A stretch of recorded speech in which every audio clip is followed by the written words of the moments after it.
Welcome, everyone. Sorry, I had to turn off the music, but it's time. It's time to learn. It's time to get started. Let me turn on my video so that you can see who I am. I'm Diane McKeever. I am the education director here at our Minnesota SCORE chapter. And with me, I have Raman Hashimi, who is going to be my wingman. He is going to make sure that everything is running well. I usually do that, but it's hard to give a webinar and actually check all of the other things that are going on at the same time. So thank you so much for coming, Raman. I can't thank you enough for doing that. Sure. Thank you, Diane. All right, let's get started. I have so much to talk about today. Today is going to be such an exciting day for you because it's an exciting day for me. So, you know, hopefully that excitement is contagious. This is what I've been doing for 30 years, more than 30 years, but we'll say 30, is teaching people how to use software. And I know you're not supposed to have a favorite child, and I don't have a favorite child, but I might have a favorite software. If that sounds weird, and you know, if some of you are kind of geeky like me, not weird at all. But Excel is really one of my favorites, and mostly it's because people don't use it correctly. They use it on a very limited basis, and it's only because they think it's hard. And I remember thinking it was hard, and I avoided teaching it for a long, long time. And then I started using it. And the more I used it, the more I realized how wonderful and powerful it was. So I'm hoping that today I can get you there. I can make you excited about it. But before I do, I have to do a little business work. So first, what is SCORE? This is being brought to you by SCORE. SCORE is a nationwide nonprofit organization that's a partner of the Small Business Administration. Raman and I are both mentors, and along with the other 90 people in our chapter. And we provide free confidential business mentoring for small businesses. We want to get the word out. If you don't know about SCORE, check out our website. I'll talk to you about that in a second. But as I said, we have nearly 90 members in our Manatee chapter, which services Manatee and Sarasota counties. So you don't have to be in Florida. You don't have to be in our counties in order to enjoy this webinar. But sadly, you probably do in order to have one of our mentors help you. Our chapter was recently acknowledged last year as a mentor, as a chapter of the year. Of course, we're all mentors of the year, but a chapter of the year. And since its founding more than 50 years ago, SCORE has assisted over 11 million clients. So if you need help, come to SCORE. We can help you in all aspects of your business, whether you're just starting it up or you're opening your business or you want to grow your business or, oh, sadly, or maybe great, you're selling or closing your business. We're sailors. And, you know, they say two of the best days in your life is when you buy a boat and when you sell a boat. I wonder if that it's a similar situation with a business. When you buy a business and you sell a business are two of the best days of your life. So in any event, if you're interested, contact us. If you're interested in contacting us specifically, we're at minnesota.score.org. You can request a mentor. You can find other workshops or webinars. You can locate podcasts that are recorded or other resources. For instance, if you wanted to find a template of some kind, this is a great place to go, and you'll find profit and loss templates and BMC, business model canvas templates, all kinds of great stuff. So check it out and you'll find it's wonderful. Before I get started, I need to thank a couple of people, in addition to Raman, who's here, of course, but you know, it takes a little bit of money to put on what we do. And so we thank all of our sponsors. You'll note that many of them are banks or credit unions. If you come through a SCORE mentor, there's a good chance that you're going to get a better reception at these places than if you come by yourself. So think about that. And thank you to all of our community partners. Before I kick into my Excel, I wanted to say a couple of things. One is that yes, this is being recorded. I did hit the record button. So this is being recorded. You will get a link to this recording. But I have to tell you, if you're not sitting there with a pad and paper, a pencil, there's something wrong, because I'm going to be talking for 45 minutes. You see how fast I talk? I'm from the Northeast. I'm sorry. I'm actually going to try and speak a little slower, but this part I want to get through fast. So I'm going to speak fast now, but I want you to think about taking notes. Raman is going to put 2 documents on the chat for you. One is a tip card.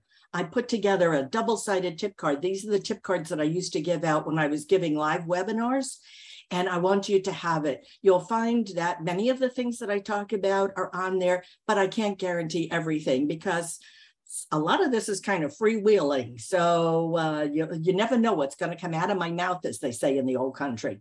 So I would encourage you to take some notes, and you will, so I'm not using slides, so you're not going to get a copy of the slides.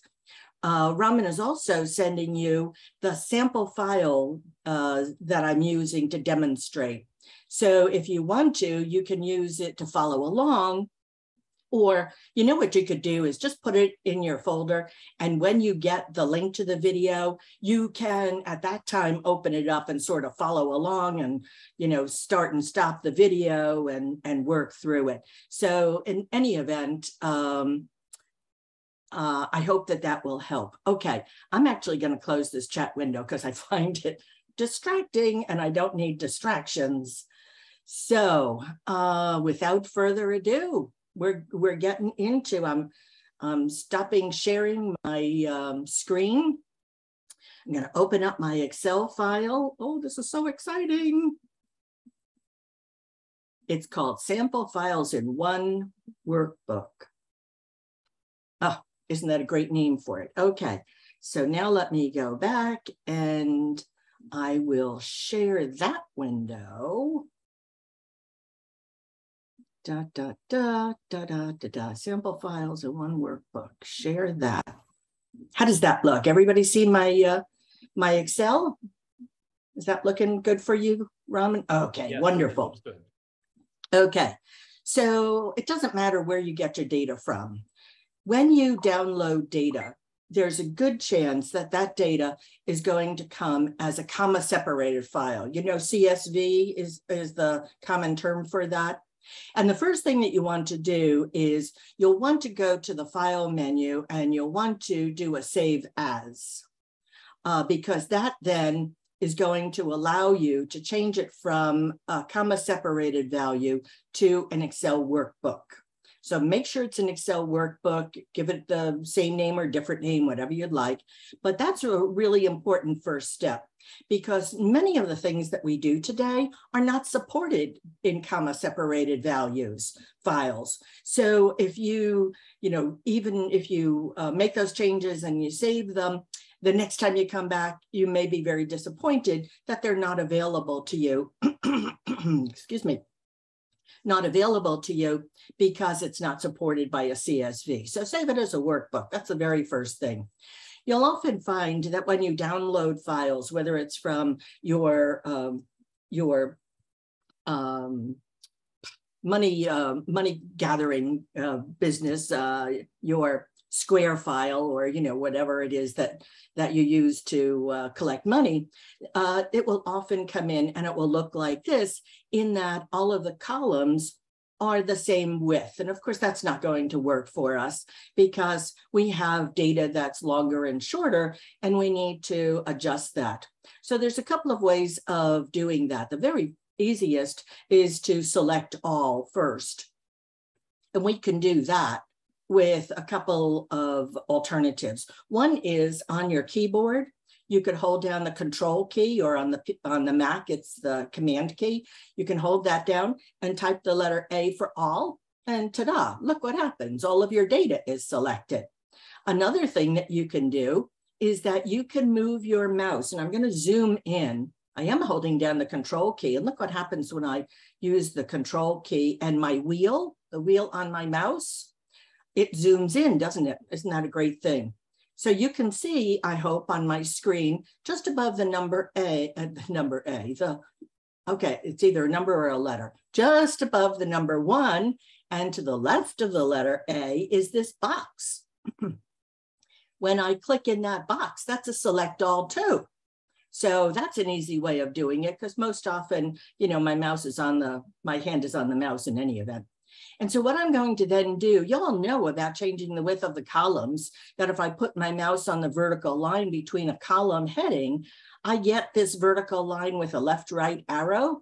And y'all know probably, oh yeah, I can drag it. Oh yeah, I understand what she's going to be saying. Okay, I'm not saying that at all, because what I'm going to say is put your mouse on that vertical line, and I want you to do a click, click there. I want you to do a double click, click, click, and whoa, look what happens.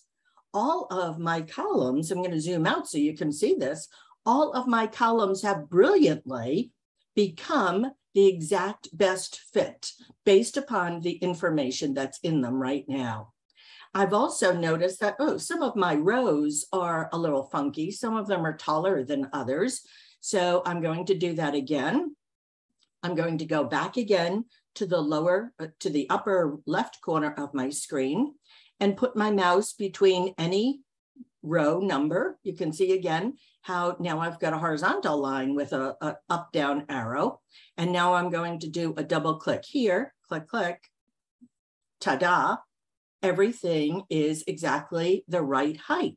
So that's a wonderful thing. Hope you learned something already. All right, I'm going to click somewhere to deselect. I have to tell you something wonderful. So you know that your mouse has 2 buttons on it, although Apple people tell me they don't have a second button. Yeah, you do. Your mouse typically has 2 buttons on it, but I'm here to tell you that your mouse actually has 3 buttons on it. The 3rd button is the wheel. The wheel is a button too. Now, we don't use it in that many programs, but this is a really good program to start using it in, because you know that the wheel will scroll up and down, right? Okay, so I can go from the top to the bottom and back up to the top again with my wheel. But did you also know that if you click the wheel, okay, can you see what's going on my screen? I get a little funky thing that I've never seen before, right? You've never seen this before. This is actually a scrolling icon. The further I move in a direction from that, the faster it's going to go. So you see how it's going very slowly, but I'm moving further and further and further away. And now, okay, now it's kind of all right, now we're in a runaway mouse situation. But if I come back again on the left side of this, the further away I go, the faster it goes, and I'm back again. So I can click my mouse, I click my left mouse button just to make that go away. But that's a terrific thing in Excel, isn't it? Because very often in Excel, you'd like to go left and right. And the only way that you know how to do that, perhaps, is by using your scroll bar. And you know, the scroll bar is fine, but it's way down there and I'm up here. And so this is a little bit easier for me. I see somebody has a hand raised. Karen, is it? Karen, if you would put your question in the chat or the Q&A, that would really be good, because if Raman sees a good question, he's going to interrupt me, because I'm like a train that if you don't interrupt me, I'm just going to keep on going. Did you see someone wants you to show that again, Diane? Show it again. It was so cool. That was so cool, wasn't it? So my mouse is anywhere on my screen, and I'm going to click the wheel, the scrolling wheel. I'm going to click it, not scroll it, click it.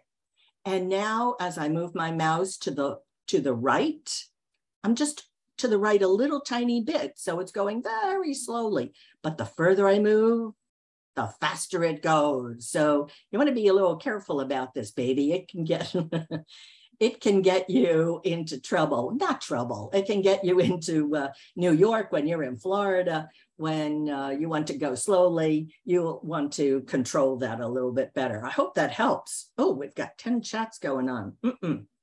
Okay, I want to get back up to the top of my worksheet. And there's so many ways that I could do this. Certainly I can scroll up, but oh man, we've got 100 rows of information in this worksheet. So I don't want to scroll 100 rows. I'm going to hold down the control key. I love the control key. It's one of my favorites. I'm going to hit the home key, the one that actually says home on it, control home. And control home will always get me up to the top of my worksheet. Can you imagine what control and the end key could possibly do for me? Oh yes, it gets me to the bottom right corner of my active area. And you can see that I'm down at row 100 very quickly with control and end. I'm going to back up to the top, control and home. I hope you've downloaded that tip card. If you downloaded it and you printed it, you can be looking at it with me. But those are some of the things that you're going to see on the tip card. I also want to tell you that I've written a book. It's called 100 Amazing Computer Tips. It has only gotten 5-star reviews on Amazon. Now, when was the last time you looked on Amazon and you said, let me review what the rating is for that? Oh, it's a 4.6. Well, that's not so bad. Okay, I got a 5. So it's called 100 Amazing Computer Tips. I'm going to put that in the chat. Just going to open that for a brief second. I just looked on Amazon today and they said they had 5 copies left. So that's just a tip. It's such a good book. I think it's worth mentioning to you. Okay, so let's get started on using our data. Now that we know how to change the width of the columns and we know how to navigate a little bit, we're going to talk about navigating a little bit more. Let's do some formulas, because when you get your data, it's very often that you'd like to massage it. You'd like to know a little bit more about it. So for instance, we have an order date and we have a ship date. Wouldn't it be interesting to know what the elapsed time was? You know, we want to know how responsive we are to our clients. So I'm going to need to put in a new column. I'm probably going to need to put in a formula. And I am. So let's do that. I want to insert a new column. I'm going to put my mouse on the letter H, which is the column heading. I want a new H column. So I'm going to put my mouse on the letter H. I'm going to right click and insert. And it has inserted a new column. So I'm going to call it ship time. Not the time on the ship, but the time that it takes to ship. Okay, so we're going to create a little formula here. And what does a formula begin with? Everybody should know this. A formula, exactly. All formulas begin with the equal sign. So once you type an equal sign, you're telling Excel that what follows is a formula. I want you to act upon it. I want you to do something with it. So now that we've typed the equal sign, I'm going to click on cell G2 because that's the date that it was shipped. And from that, so I'm going to put in my dash or my minus. From that, I want to subtract the order date. So you see, when you type the equal sign, when you click on a cell, that cell becomes part of the formula. You could have typed in G2, you could have typed in F2, but you don't have to. Once you start with the equal sign, now you can click on cells, that cell address comes in there, you put in an operator. You know what an operator is, not one of these people, but an operator is addition, subtraction, multiplication, division, you know, that sort of thing. So I put in my little minus, and now I'm going to hit the enter key. And what the heck? What does that mean? February 11th, 1900, that doesn't make any sense, does it? But what it does is it picks up the format of the column to the left. That's just a default. You know, Excel always thinks that the column to the left is dominant, column to the left was a date, this must be a date. Well, it's not a date, is it? And so we're just very simply going to change that. I have the home tab active, so you can see the word home at the top of my screen. I'm going to go to the number group. You can see we've got some options. I could click on any one of these buttons, but I'm just going to say that it's a general entry. Oh, look, okay. So 42 days elapsed from the shipping date to the order date. Okay, great. So we have a formula and it's looking pretty good, right? It looks accurate, you know, in the neighborhood. You always, every time you put in a formula, you always look at that formula to see if it's reasonable. You know, it's so funny. Somebody was telling me that they were in the supermarket and somebody gave them a $50 bill and the cashier put in 500 instead of 50, and they were giving them change for $500, not $50. So, you know, you've got to be just a little bit aware of what should be reasonable. So 42 is reasonable. So we would like this formula filled all the way down to row 101, right? Well, we could just copy it and paste it. There must be 12 ways of doing it. But the best way in my little mind is to go to the lower right corner. Look what happens. I'm going to zoom in on this so you can really see it. Look what happens when I move my mouse onto that little tiny square in the lower right corner. Coming, coming, coming, coming. Oh, there I am. When I'm right on that square, which by the way is called the fill handle, when my mouse is right on the fill handle, I am going to double click. Click, click. I could check it, but I'm here to tell you it's already down on row 101. So no point in checking that if I don't need to. We're going to do that a few times. So if you're saying, could you do that again? Right now, actually, I will do an undo so that I can do that very specific one here again. But I'm going to move my mouse up to the fill handle. When it's on the fill handle, I'm going to click, click. And it has filled it down. And of course, you know, the formula changed, didn't it, as it was moving down. So it's looking at the appropriate dates to see whether or not that it has calculated that. Hey, Diane, if you don't mind me interrupting you. No, I wish you would. I'm going to repost I'm going to repost the two files one more time. We've had several people that joined late, so I will go ahead and put them in the chat box to all in a second because we have so many people that didn't get it. So you can keep going. I'll just wanted to mention to everyone that I will repost it. Wonderful. Yeah, this is standing room only. We had 200 people sign up for this. So I'm so excited about that. Having 200 more people understand the ins and outs of Excel, it makes my heart happy. Okay, so we're going to put in another little formula. Yeah, we're going to talk about formulas a little bit because you're going to want to massage your information, aren't you? It doesn't always come in with all of the appropriate formulas. So I put in a little total revenue column. So it's the unit sold times the unit price to find out what our total revenue is. Again, we're going to begin with our ever popular equal sign.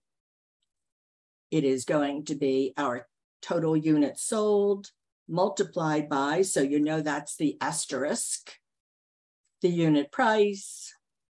We're going to enter that. Woof, we're rich. Huh, we're rich. That would be lovely, wouldn't it? And I'm going to fill that down. Remember the fill handle, just put your mouse on it, double click, ta-da.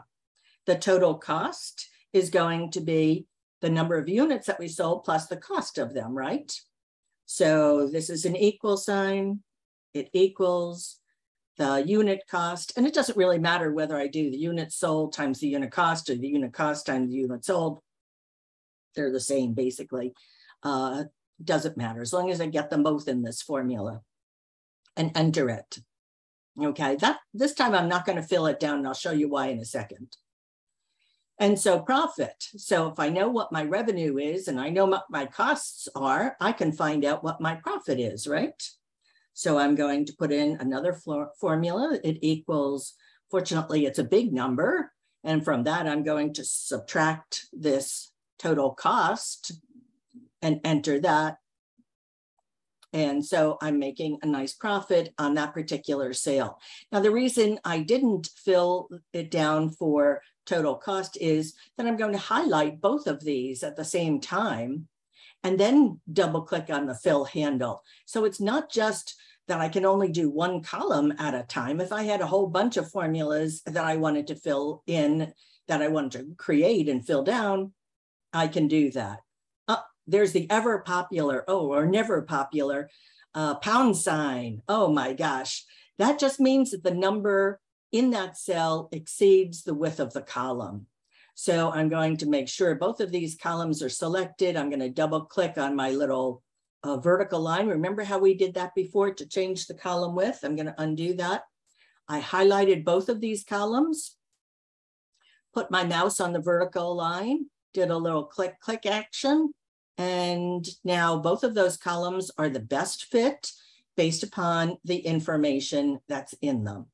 And that is true all the way down, right? Because it's hard to make one column narrower than another. Okay, I'm going to come back a little bit here. Oh, somebody raised their hand. So I would like to actually insert a couple of columns because can you see that these orders are from different years and different months, of course, in different days. And I might like to, thinking ahead to my pivot table, I might want to compare years. And in order to do that, years really has to be its own column so that it's something that I'll be able to filter on and sort on and use my pivot table on. So what I'm going to do is I'm going to insert another column right here, right click on the column heading and insert, and I'm going to call this year.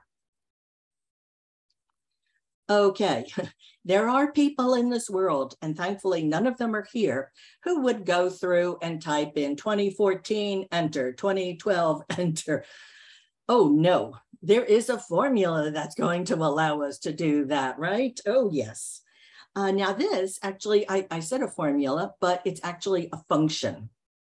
And the difference between a formula and a function is that a formula is something that you develop, like the ones that we have been developing up till now. A function is when you actually use one of the built-in formulas that the wonderful, creative, brilliant people at Excel have created for us to make it easy for us. So this function I know is called the year function. Very cleverly, it's called the year function. So it's kind of easy to remember, right? All the functions begin with an equal, they have a word, and then they have an opening paren. Now, you can see that just below this cell, it's actually telling me that it equals the year, and now it's expecting a serial number. Well, it's really looking for a date, isn't it, in this case? So I'm going to click on either the ship date or the order date, but what I'd actually like is the year of the shipping date. That's most important to me. So I'm going to click on cell G2, which has a year in it. And when I hit the enter key, it's isolated that. So now as I take that and click, we're going to be doing that double click on the fill handle a lot. So you should feel comfortable with it by the end of this session. And so now you can see that it has filled in all of the years. This column doesn't have to be that wide anymore, so I'm just going to make it a little narrow. So what I'd like to know is, I'm going to insert another column, because what I would like to know is there a particular day of the week that people buy? Now, isn't that an interesting piece of information for you? If you've got your sales data, you might want to know, what's my hot day of the week? Now, maybe your Google Analytics can tell you that, but maybe you'd like to analyze that in here. That's a little trickier. I'm going to put day of W for day of week. I don't really want this to be all that wide a column. And I'm going to put in a formula. Now, there is a function called day, but it will tell me the day of the month It wouldn't tell me the day of the week. So what I would like to do is put in a very interesting function here. It's called the text function. And you might not know about this. It's something that actually is something relatively recent for me, that if I type in the function name of text and I put in, say, this date, can you see, before I do, can you see that this function carries two arguments? The arguments are the area within commas. So it's telling me what is the value that we're assessing and what is the format that you want that value to return in. So I'm going to say that this is the value, and I'm going to type a comma to indicate that I'm finished with that part of the argument, and I'm now ready for the next part of the argument, and it's a format text. So how would I like it formatted? And, don't think like bold and italic. That's not what it's looking for.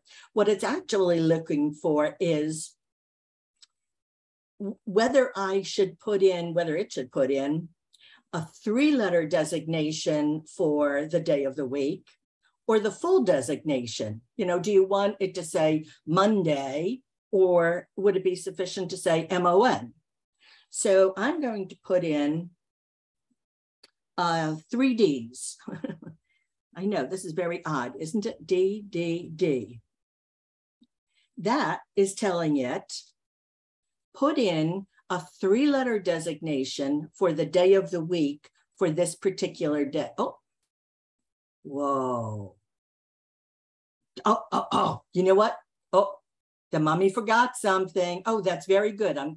I did that intentionally. Okay, who's buying this? I did that intentionally. Oh, Ramen isn't even buying it. Some of you are probably not buying it either. All right, I'm sorry about that. What I forgot to do was put DDD in quotation marks. Because DDD, Excel looked at that and said, I have no idea what DDD is. But if I put that in quotation marks, it accepts it because I'm saying that's literal text. So I literally want you to put in a 3-day indication for the day of the week. So that was a good mistake, wasn't it? That wasn't really a mistake. Let me take that back. Yeah, that was really smooth. I like how you did that. Thank you. When I was teaching, I often made the kind of errors that participants will do by themselves, just so that you don't feel you're alone in your room making these mistakes, making these, whatevers. So I'm going to fill that down. So just as a I'm going to go back to the formula, and I'm going to put in a 4th D and look at the difference. So instead of seeing Fry, I now see Friday. And if I like that, I could fill that down. But, the 3 letters is just fine. So I could do an undo, but I'm going up to my formula bar. I'm taking off that 4th D. Now we're, okay, great. All right, so I think we've done a lot. I want to do one more thing, and then we're going to kick into our pivot tables, because a lot of you have been looking forward to that, and so have I, quite frankly. But one thing, 2 things, or 3 things. Okay, 3 things, and then we'll kick into that. The first is that, how frustrating it is to work with data, because once you scroll on down, you lose those column headings. You can see here's our column headings, right? We can make them bold, we can make them beautiful, but as soon as you scroll down, you lose those. So I want you to click on the View tab, or you don't have to click on it. I'll click on the View tab for us. When I click on the View tab, in the window group, do you see this is called a group? It's called the window group because it cleverly says it at the bottom. There's something called freeze panes. Now it's really important, if we're going to freeze the first row, it's really important that you're looking at the first row. If you were all scrolled down here and you said freeze the top row, it would freeze row 25, which wouldn't have any significance to us at all. So I'm looking at the top row. If I freeze panes, you can see that one of my options is freeze top row. Look what that does. Oh my gosh, look what that does. That makes it so much easier to see. Now, there are other options in here too, right? I'm going to unfreeze that for the moment, that I could also freeze the first column if I wanted. And that's helpful if the data that you're looking at, if you use your scrolling wheel and now scroll over, now you can see, oh, okay, there I go. Now I can see what's going on there. I have to tell you, one time I went into an office and this poor beleaguered receptionist had Excel up and she had 4 legal size sheets of paper taped together on her lap. And she was going down to figure out what column and what row she needed to type a number in. And she was going onto the worksheet and finding that and typing in the number. And I watched this about 2 or 3 times. I said, okay, this is making me crazy. I cannot leave here without helping this woman. So I showed her about freezing panes and coffee, tea. What did I want? What would make me happy? Hey, Diane, we have a couple of comments. Number one, you went northeast on us for a little bit and went fast. So remember, you want to do slow. You're back. You're in the south, at least southeast. And secondly, we have a question. Can you show how to freeze the top 2 rows? Yes. Yes. I was actually headed there, but thank you for the question.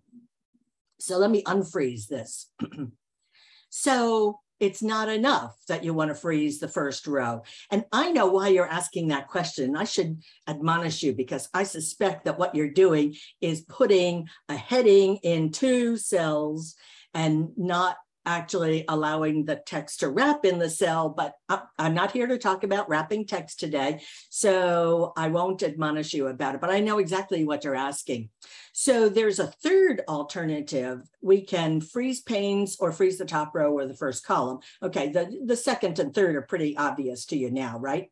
But the first one is kind of interesting, that if you click on a cell and choose the first option, freezing panes, it's going to freeze everything above that active cell and everything to the left of that active cell. So if you wanted to freeze 2 rows, and maybe you didn't want to freeze any columns, but you wanted to freeze 2 rows, well, then you'd need to make sure that A3 or whatever the cell below the heading is that you want to freeze. Now, when you go to freeze panes and choose freeze panes, now do you see that you have frozen 2 rows as opposed to 1? I use this a lot because it's not uncommon that that poor beleaguered secretary or whatever they called her at that time, she needed actually 2 columns and 2 rows frozen in place. So again, you click in a cell, it's going to freeze above that, and it's going to freeze to the left. So now when I freeze panes, now I can not only scroll down, but I can also scroll across, and you can see that these 2 columns are frozen in place. Good question. Whoever asked that question, you get an A+ for asking a good question. And slow down. You know, I keep looking. And you know, and I think the clarification is there's a header row and a subheader row, so you can do that. And okay. The follow-up question that William asked is, can you freeze the top row and the first column simultaneously? Okay, so I won't admonish him then, William. I'm sure you did it fine. I'm sure you don't have the kind of columns that I see all the time. Okay, one more thing I wanted to show you, and because it's just so cool and not too many people know about it, and it's so helpful. We're going to turn, I want to do 2 things at the same time, but I can't. I can only do one. So one thing I want to do is from the data tab, I want to turn on filters. Filters are extraordinary little things. They make it so easy for you to sort and filter and do all kinds of great things. And you see, the moment I turned on filters, I'm on the data tab, I'm on filters, I've turned it on, and look what has appeared at the top of every column, miraculously. This is a little pull down, so now I can sort by country, I can sort by region, I can sort by anything I want. And how easy is it for you to sort by the contents, right? That you don't have to be looking at all 100 rows or however many. When I click on this, it shows me all of the unique values that are in that column. And so I can say, oh, you know what? I only want to see the C's and the H's. I don't know what these stand for. You don't know either. It doesn't matter. I only want to see the C's and the H's. And now, instead of looking at 100 records, I am looking at 52. What am I, clairvoyant? What do I know? How did I know it was 52? I looked in the lower left corner of my screen. I don't know if you saw me glance down, but the moment you do a filter, it tells you in the lower left corner that I can't make that any bigger. Just trust me that it says 52 of 100 records found. And if I then say, well, I want to see all of those that occurred on Saturday, I can uncheck from the day of the week column. I have a filter.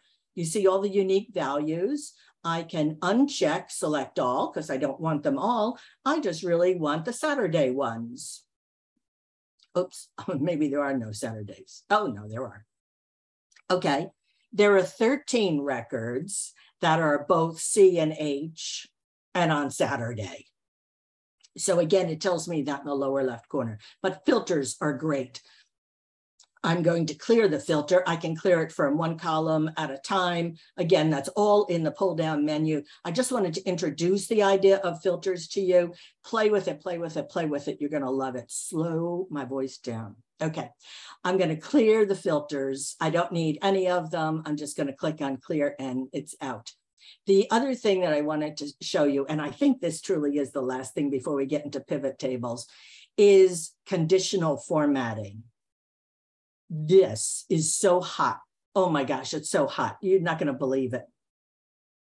So I want, in some way, the large numbers to stand out here. You know, we maybe have a policy that we ship within 30 days. And so I want to find out how many of our items are not shipping in 30 days, that are shipping greater than 30 days. So, I mean, I could go through, I could create a filter for that. But what I really want, especially if it's dynamic, especially if when you put in a shipping date, it now then will become less than 30 days and it'll be a happy camper. But if this is dynamic, I want to put in conditional formatting. So I'm back on the home tab. I'm back on my home tab. And in the style group, there's something called conditional formatting. So the people at Excel had fun with this. I think that they need to have fun periodically because some of these are quite whimsical, I think. So a data bar would put in each of the cells big columns or little columns, depending upon what the number is. Or there are predetermined color sets. Some of these were not done by graphic designers, I have to tell you. Some of them were done around Christmas time, seemingly. So the color, you know, the more bold the color, the higher the number. Or here's my favorite, the icon sets. You know, they put little arrows in. So don't you think that the guys and gals at Microsoft were having a good old time when they were coming up with these? So you can use any of these if you want, or you can create a new rule. So for instance, I'm going to say, I want you to highlight only cells that contain, actually that are greater than 30. Oh, somebody raised their hand again, greater than 30. And then what would I like it to do with the numbers that are greater than 30? Well, right now, there's no format set chosen. So if I click on format, I can go through the format the number, format the font, format the border, or format the fill. I can make this as garish as I want. So maybe I want a fill of yellow, and I'm going to change the font color to green and make it bold. Okay, when I click on OK, and there's a sample of my yellow background color, my green font, and my bold. And when I click on OK, in this column, every single number that's over 30 is going to be highlighted in a specific color.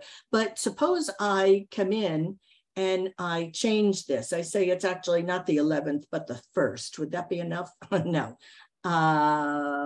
Okay, all right, I'm gonna make it 8:15. That should do it. Okay, so do you see that now that this cell did not meet that criteria, it now is no longer yellow and green. Okay, enough of that, enough of that. So of course you're going to be saving your file as you go along, right? Don't do as I say, do as I do. Don't do as I do, do as I say. You're going to be saving as you go along. That's always a good practice. Let's now go to our pivot tables, because this is even more exciting than anything I've talked about so far. Okay. Do you have a question, Raman? Well, I was just going to remind everybody, if they have questions, to type it in the chat box for us. Okay, good. Well, they probably don't have questions because it's so obvious to them what's happening here. Well, especially when you slowed down, it was so good. You are my wingman. You're helping me. Thank you. Okay. So what am I going to do? I'm going to insert something. And before I actually click on pivot table, I want you to make sure that the active cell is somewhere within your data. You know, you gotta help Excel here. If your active cell is way out in left field somewhere over here, and you ask to insert a pivot table, Excel is going to say, I see no data. I see no data.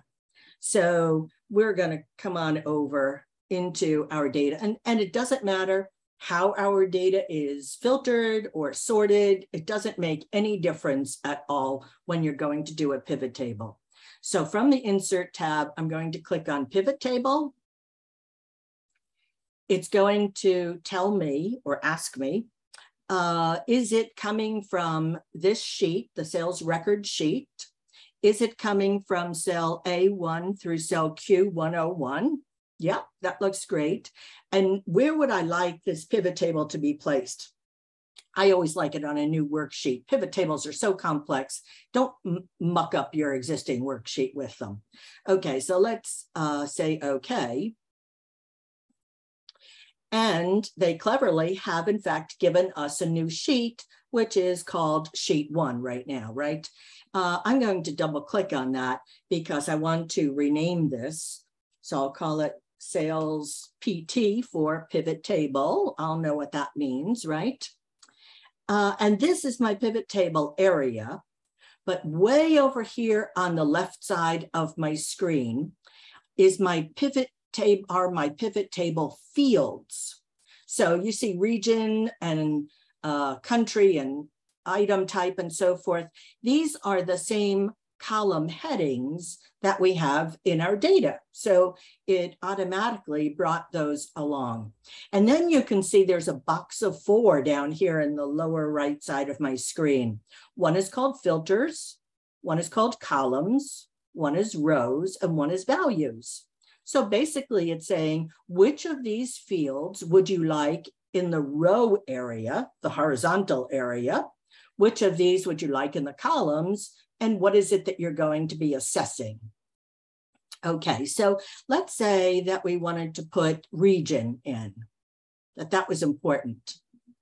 And you can see, I just dragged it from this area at the top. I just dragged it on down. You see that there are check boxes. I don't like these check boxes because they put the fields in some random place that probably doesn't appeal to me. So I would rather drag it myself. Okay, maybe I want to know by region, by sales channel. You see, I've got an offline, online. So I want to know, based upon the region, what the value of our sales are. So I would probably put, how about units sold? Maybe I want to know what my units sold are. So I'm going to take this, holding down the mouse button, dragging down into the values, and ta-da, as soon as I release that, look what happens to my pivot table. It automatically will calculate this. Now, what's amazing when I say it calculates it, I don't know how it does this, because when I click on it, you know, I would expect a formula comes up here in the formula bar, but it's not. It's hard numbers. I can format these numbers very quickly if I want from my home tab. I can, you know, put in commas and that sort of thing. But that's it. Now, did you see what happened when I clicked away from my pivot table? Look what disappeared. Oh no, oh no, oh no. All of my controls are now gone. As soon as I click on my pivot table, they came back again. So don't panic if that should happen. But suppose I want a little bit further breakout of this. I know that I've got regions, but I'd like maybe to see what happens if I break it out by country, by region and by country. So again, I've just taken country and I've dragged it into the row area, and my sheet, my pivot table has updated again, hasn't it? Just by doing that. Now, suppose you put it in the wrong place. Suppose you see how region is listed first and country is second. Suppose I put it in the other direction. Oh, well, clearly that's a mess because it's not grouping. So the larger item needs to be at the top of the list. So I'm going to move region back up. This is just a matter of dragging these babies around. You can do all kinds of things. This is the sum.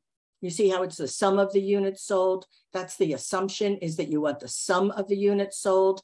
But there are so many pull down arrows. Every time you see one of these pull down arrows, it means that you're going to have options. You can turn parts on, you can turn them off.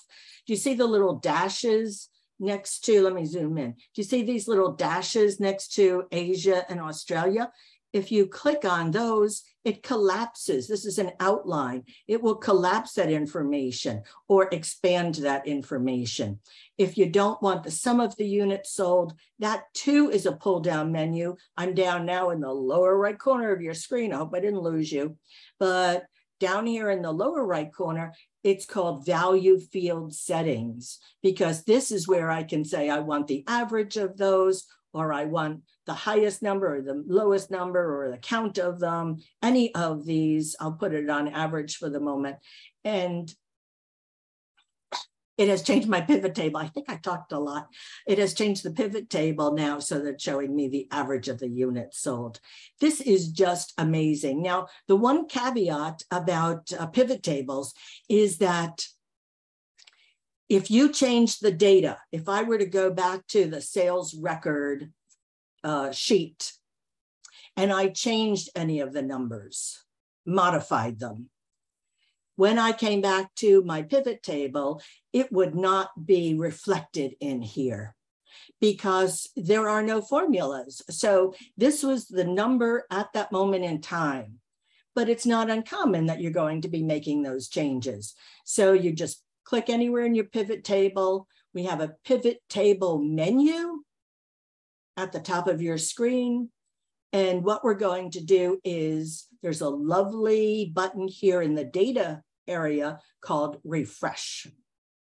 And when you click on refresh, it is a refresher and it looks at all of the data again and it will update it.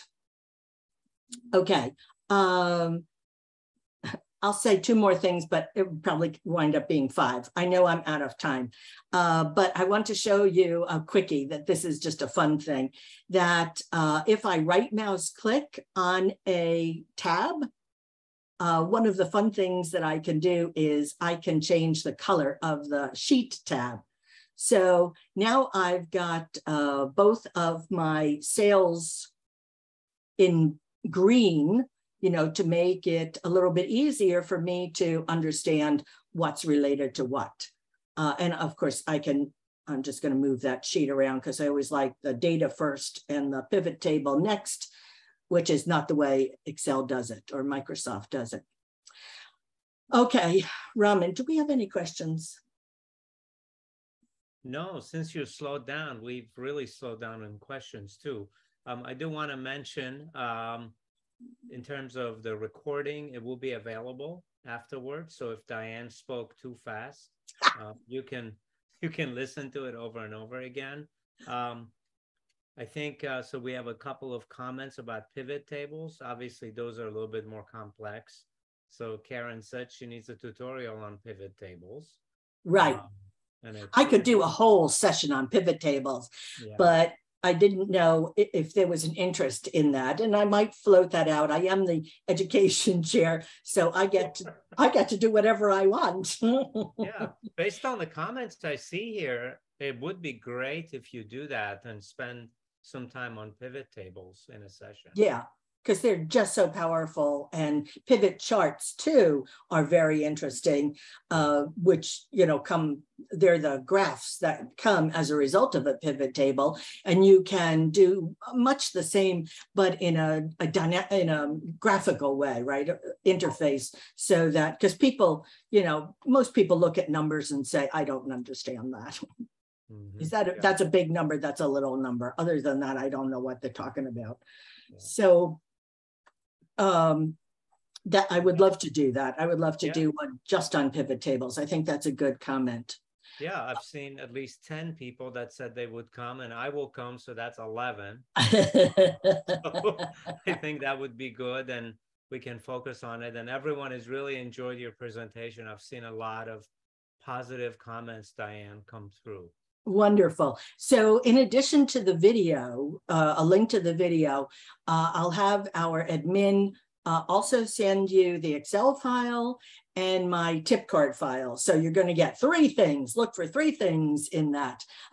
The beautiful, oh, look, you printed it out. Oh, I am so impressed. Thank you. Well, I hope not only do you print it out, but you refer to it. Yes. Most of what I've talked about in my very fast New England speech is on that tip card. But I hope you have been taking some notes, and I hope that I did things enough. My goal was to repeat doing some things so that it would become a little bit easier. The second time you hear something, or the third time, it's a little bit easier than the first time. So I'm going to stop sharing my screen if there are no other questions, and I'm going to go back to my I have to get this into the slideshow, sorry. Yeah, there I am. Okay, share screen. Where am I? Share screen. Can you see that? No. I thought not. My controls have eluded me. Share screen. Oh. Well, we got through the important part. Here we go. Okay, you're going to be getting a survey.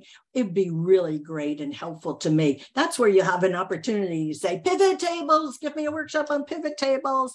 And if there's enough interest, I will do a pivot table specific, 45 minutes of pivot tables, if you can deal with 45 minutes of pivot tables. If you liked this workshop, we like 9s and 10s as an evaluation. If you think that it's worth that, please think about it. We are encouraging you to please go to our website, minnesota.score.org. If you want to volunteer, hey, you could be a mentor or a subject matter expert or a presenter. If you'd like to volunteer, click on volunteer. If you need a mentor, click on want a mentor. There's other workshops you saw. I showed you, didn't I? All of the September workshops. Yes, I showed you all the September workshops that we have, and they are amazing. We have gotten for you some outstanding people. We're going to talk about financial statements, QuickBooks, make your website work for you. This is being presented by Grow with Google. She is a professional presenter and is outstanding. We're bringing in somebody from Phoenix to talk about nonprofits, two-part series on nonprofits. And Ken Countess, he is so famous at Constant Contact. He has worked for Constant Contact for a number of years, and he's one of their professional trainers. We're not just rookies here. We're not just mentors. We have outstanding people coming. So sign up for everything. Go to our website, minnesota.score.org. Sign up for everything there. And I hope to see you at another webinar. Is that it? Thank you, Diane. Everyone is very thankful for this presentation. They want to learn more about formulas. They want to learn a ton more about pivot tables. So I think we'll see a lot of these folks come back. Okay. Look for another Excel workshop. It won't be another year. Last year I did one at this time. It won't be another year. Trust me. Thank you all for coming, everyone, and hope to see you in the future. Bye, all. Thank you. Bye. Raman, for your help. You were great. Anytime. Thank you, Diane.